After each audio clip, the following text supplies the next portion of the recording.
semua keadaan jiwa kita, hati kita, perasaan-perasaan kita sudah lebih dulu bahkan pernah dirasakan oleh Nabi Muhammad SAW. Kalau Anda pernah gelisah, Nabi dulu pernah gelisah. Kalau Anda bahagia, Nabi juga pernah bahagia.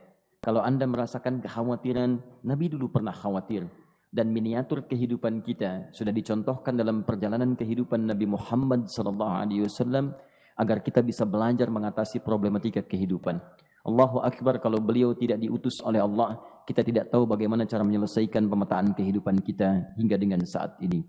Bahkan satu ketika, pernah beliau kemudian dalam masa yang telah panjang berdakwah, qadarullah kemudian ada wahyu yang jeda datangnya tidak seperti biasanya. Biasanya datangnya cepat, berganti hari turun wahyu, ganti pekan turun wahyu. Ini beberapa masa wahyu belum turun. Ada hikmah di balik itu. Teman-teman sekalian, tiba-tiba beliau naik ke atas bukit, wahyu belum turun juga. Pulang ke rumah, belum turun juga. Sampai keadaan itu terlihat oleh kalangan kafir Quraisy dan mereka berkata, lihatlah Muhammad sudah gila. Dituduh gila. Jadi kalau Anda cuma dituduh dengan hal-hal yang ringan, dituduh soleh, kan? Dituduh kemudian orang yang berubah, dituduh semakin beriman dan sebagainya, barangkali itu lebih baik. Nabi dituduh gila, Anda bayangkan.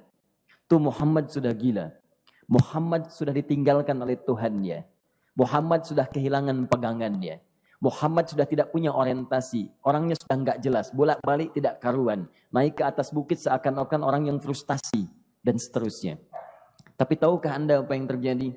Setelah berbagai cacian, makian, tuduhan macam-macam diterima oleh Nabi SAW, lantas tibalah masanya Allah menurunkan satu surah, bahkan disandingkan dengan surah yang lainnya, bersandinglah dua surah ini secara bersamaan turun. Surah ke-93 dan surah ke-94-nya terkait berkelindan memberikan satu harapan yang sangat panjang. Kata Allah, "Wadduha wal laili idza saja, ma wadda'aka rabbuka wa ma qala, walal akhiratu khairul laka minal ula, walasawfa yu'tika rabbuka fatarda. Alam yajidka yatiman fa'awa, wa wajadaka dhallan fahada, wa wajadaka 'ailan fa'aghna. فأما اليتيم فلا تقهر وأما السائل فلا تنهر وأما بنعمة ربك فحدث."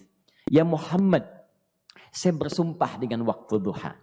Kalau kita baca dengan ilmu balaghahnya, itu bukan sekedar sumpah mengilustrasikan waktu duha. Karena di ilmu balaghah itu nanti ada 3 turunan ilmu.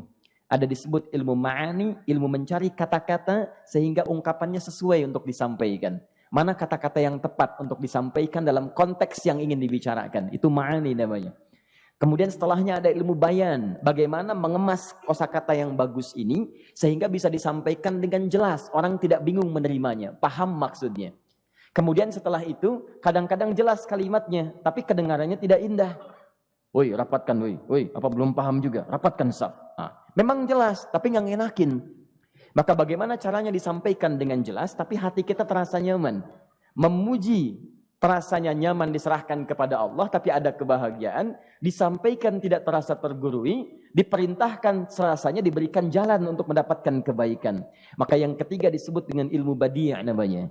Ilmu menghiasi kalimat yang disampaikan sehingga terasa dengan nikmat. Turunannya nanti ada majaz namanya. Mengambil sebuah kalimatnya untuk diposisikan pada kalimat yang nyaman disebut dengan kinayah turunannya. Maka teman-teman kata Allah, wadduha, diterjemahkan demi waktu duha. Bukan sekedar waktu duha. Karena duha itu ada cahaya yang indah. Dirasakannya enak. Antum keluar waktu duha kan enak tuh. Berjemur. Kata orang Sunda moyan gitu kan. Datang. Bahkan sampai dianalisis ada vitamin D-nya bisa terasakan. Ya, kemudian setelah itu ada kenikmatan enak suasananya. Seakan-akan dunia milik sendiri. Yang lain numpang. Wah. Nyaman keluar itu. Baik, jadi wadduha itu ingin bersumpah mengilustrasikan waktu kenyamanan yang pernah dilalui. Kalau dalam bahasa tafsir yang luasnya, saya bersumpah Muhammad, demi segala kenikmatan yang pernah engkau rasakan dalam hidupmu, seperti engkau merasakan cahaya duha itu. Engkau pernah senang, saya bersumpah dengan kesenanganmu. Engkau pernah tenang, saya bersumpah dengan ketenanganmu. Engkau pernah nyaman, saya bersumpah dengan kenyamanan yang pernah engkau rasakan. Walaili idza saja. Dan aku pun bersumpah demi gelapnya malam. Demikian terjemahannya. Bukan sekedar gelapnya malam, saja itu sesuatu yang pekat. Ya, ini belakang kelihatan agak gelap nih. Untuk memberikan proyek, kesini aja Pak, saya cuma ngasih contoh ini. Contoh, saya bukan mengeluh, bukan, ingin memberi contoh. Ya, contoh pada ilustrasi yang mau saya sampaikan. Nggak apa-apa, biarkan saja. Saya mau contoh kasih kata saja. Ya, ini belakang agak gelap untuk memproyeksikan cahaya ke sini. Tapi yang mau saya sampaikan, kalau gelapnya begitu pekat, semua cahaya ini nggak ada. Cahaya nggak ada nih, sama sekali tidak kelihatan. Saya mau tanya pada Anda, beraktivitasnya mudah atau sulit? Mudah nggak menemukan sendal Anda di luar? Belum tentu. Menemukan jalan keluar pun belum tentu mudah. Anda mesti meraba-raba jalan. Anda mesti kemudian melihat sesuatu dengan pandangan mata hati Anda. Raba, dan sebagainya. Sampai menemukan jalan itu pun belum tentu benar. Itulah yang disebut dengan gelapnya malam saja pekat. Kadang-kadang ada orang yang menghadapi satu kesulitan yang pekat. Suasananya siang. Cuman karena masalahnya begitu pekat seakan-akan membuat diri dia gelap. Jalan susah, limbung gitu. Kenapa gelap ya? Padahal terang. Karena masalah menggelimuti dirinya seakan-akan dia diselimuti masalah yang gelap. Bimbang dia. Makan gak enak, minum gak nyaman, dan seterusnya. Ya, biasanya makan ayam tenang, ini dikasih yang lebih enak juga rasanya pahit. Gak enak zamannya. Maka kalau kita ilustrasikan dalam suasana tadi Muhammad, saya bersumpah, engkau pernah hidup nyaman, ataupun engkau mengalami masalah yang sangat pekat dalam kehidupan. Engkau alami sesuatu yang dahsyat. Sampai engkau bingung, bimbang, pekat. Mereka menuduhmu dengan macam-macam. Ma wadda'aka rabbuka wa ma qala. Saya pastikan kepadamu. Dalam keadaan nyamanmu seperti dulu. Ataupun engkau bimbang seperti sekarang. Tuhanmu tidak akan pernah meninggalkanmu. Ataupun menuduhmu gila. Orang-orang yang dekat dengan Allah subhanahu wa ta'ala. Maka Allah akan menjaganya. Baik dalam keadaan yang tenang dan nyaman. Ataupun dalam kesulitan yang luar biasa. Walal akhiratu khairul laka minal ula. Nanti saya akan tunjukkan kepadamu. Jika kamu telah tabah dan sabar menerima cacian mereka. Menerima tuduhan mereka. Nggak apa-apa, ini kan muqaddimah. Masa kamu masih panjang. Kamu masih panjang dalam berdakwah. Kehidupan kamu masih panjang membawa tugas dan misi. Kalau kamu belum bersabar pada yang sekarang, bagaimana dengan yang di masa depan? Tapi saya pastikan kepadamu, jangankan yang seperti ini, masalah pekat yang paling hebat pun kamu akan hadapi, yang membuat kamu sedemikian sulit lebih daripada ini, yakinkan pada jiwamu, aku tidak akan pernah meninggalkanmu. Ini prinsip dalam kehidupan kita. Jika Anda menggantungkan hidup kepada Allah, Anda bersandar dengan baik kepada Allah, maka ayat ini akan mengatakan teman-teman sekalian, Allah tidak akan pernah meninggalkan Anda dalam setiap kehidupan Anda. Nanti, sekarang perjuangan, kata Allah, walal akhiratu khairul laka minal ula. Nanti saat kamu tiba di akhirat, saya akan tunjukkan kepadamu ada yang lebih hebat yang tidak pernah engkau rasakan sebelumnya saat di bumi. Tidak akan ada lagi kesulitan yang kamu hadapi. Tidak akan ada lagi cacian yang kamu kemudian hadapi. Tidak ada lagi kemudian tuduhan yang kemudian kamu rasakan. Aku akan berikan apapun yang kamu inginkan sampai kamu puas. Wala sawfa yu'tika rabbuka fatardah. Nanti kamu pengen apapun, aku berikan. Kalau saufa masih ada jeda, ya. Kalau bahasanya wa yu'tika mungkin seketika. Tapi ketika mengatakan saufa, artinya bukan saat ini Muhammad. Sekarang pun aku berikan, tapi nanti yang di akhirat aku berikan sampai kamu merasa puas. Ayo minta apa saja. Hadir, hadir, hadir, hadir. Tapi yang paling indah, kalau kamu tidak percaya, alam yajidka yatiman fa'awa. Cobalah ingat, kalau sekarang sedang susah, coba ingat dulu. Bukankah saat kamu yatim, aku yang merawat sampai kamu tidak merasakan kegelisahan itu? Lahir bapak tidak ada, aku cukupkan dengan kakek. Kakek meninggal, aku hadirkan ibu dan paman hadir di sekitaranmu. Ibu meninggal, ada kakek. Kakek meninggal, ada paman. Dan Khadijah hadir di sekitaranmu. Bukankah aku rawat pada saat itu? Wajadaka dhallan fahada. Kamu sedang bingung, sedang susah. Bukankah sering aku berikan petunjuk kepadamu?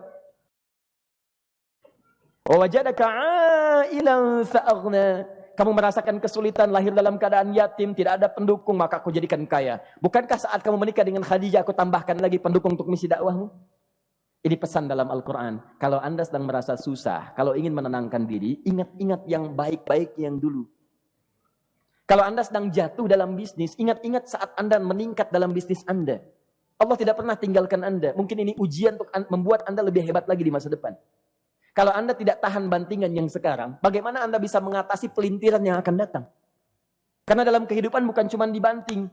Anda mungkin mengalami penyingkiran, penyungkuran, lipatan, guntingan, bantingan, macam-macam. Jikalau satu gaya belum bisa Anda atasi, bagaimana Anda bisa berharap mendapatkan turunan yang lainnya? Selalu ingat bahwa jika hidup Anda ingin tampil gaya, Anda harus merasakan tekanan dalam kehidupan. Karena F selalu berbanding lurus dengan P, hukum Pascalnya. Gaya berbanding lurus dengan tekanan. Orang yang ingin tampil gaya dalam kehidupan, maka dia mesti siap menghadapi tantangan-tantangan hidup yang diatasi. Turun ayat. Sampai ujungnya. Jikalau kamu sudah begini lagi, jangan pernah kamu membentak orang lain. Jangan pernah merendahkan orang lain. Karena Allah pun menjaga setiap hamba sepanjang ia mendekat kepadamu. Setelah itulah turun kemudian surah Al-Insyirah.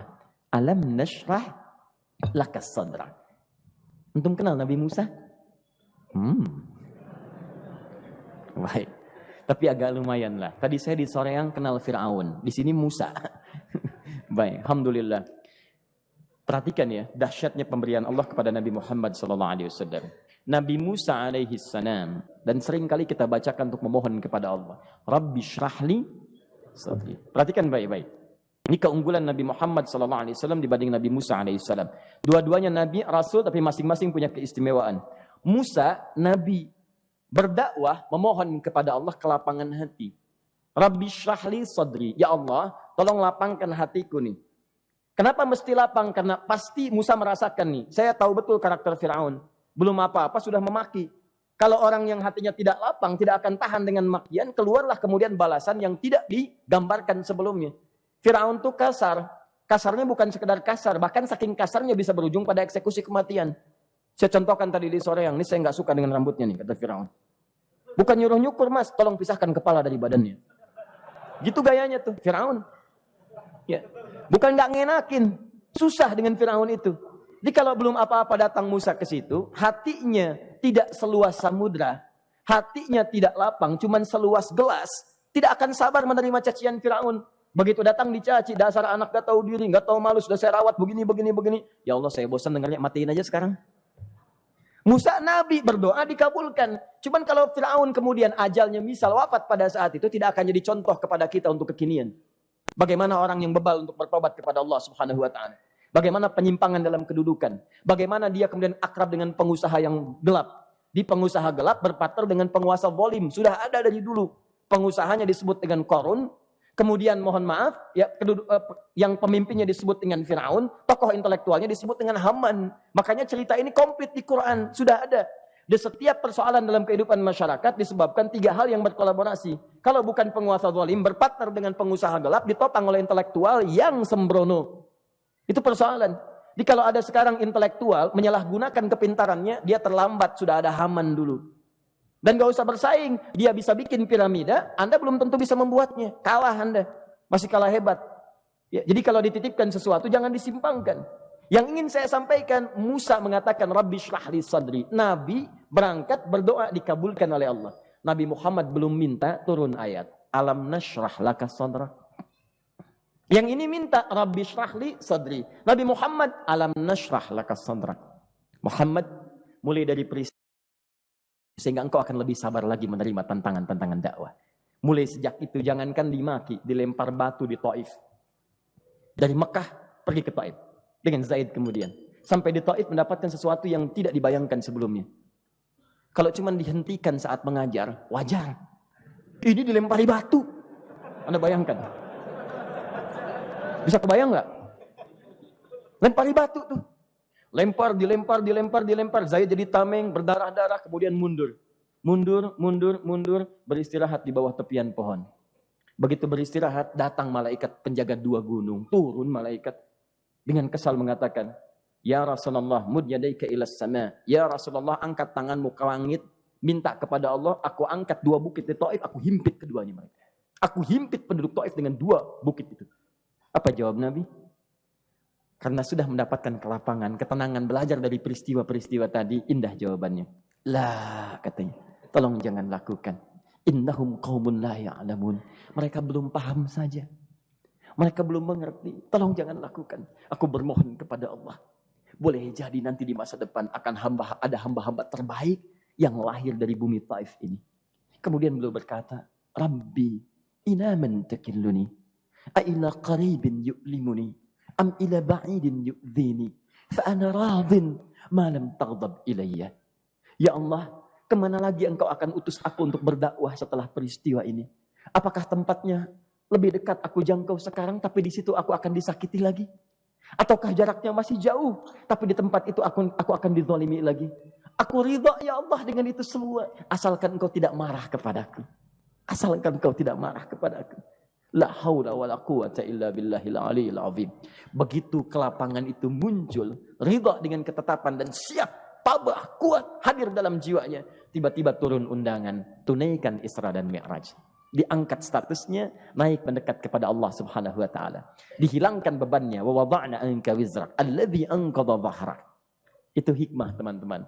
Barangkali kalau antum saat ini datang ke masjid ini untuk kajian, sedang bawa beban, ada kesulitan, penuh dengan macam-macam, barangkali dibacakan surat Ad-Duha tadi untuk memberikan harapan kepada Anda. Ini bukan PHP, karena ini bukan masalah urusan manusia.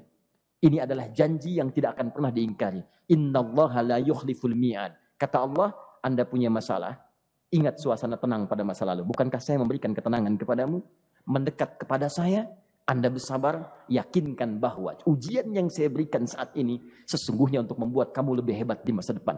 Karena orang hebat tidak akan pernah sepi dari ujian untuk membuat dia lebih kuat menghadapi tantangan dalam kehidupan.